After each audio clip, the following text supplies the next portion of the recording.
ખાસ કરીને વિદ્યાકુલ સાથે અભ્યાસ કરતી તેવું કોઈ એટલે મારે એ જાણવું છે કે વિદ્યાકુલ સાથે ક્યારથી જોડાય એમ? ટોપર બેચની શરૂઆતથી.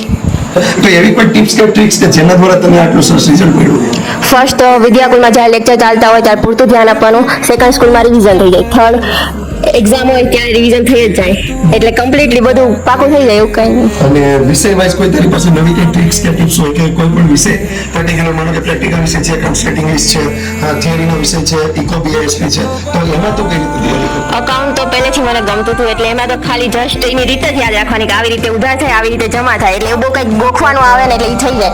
અને જે થિયરિકલ વિષય છે એમાં જેવી રીતે રિવિઝન થતું જાય એક્ઝામ વાઇઝ એવી રીતના પાકું થઈ જાય.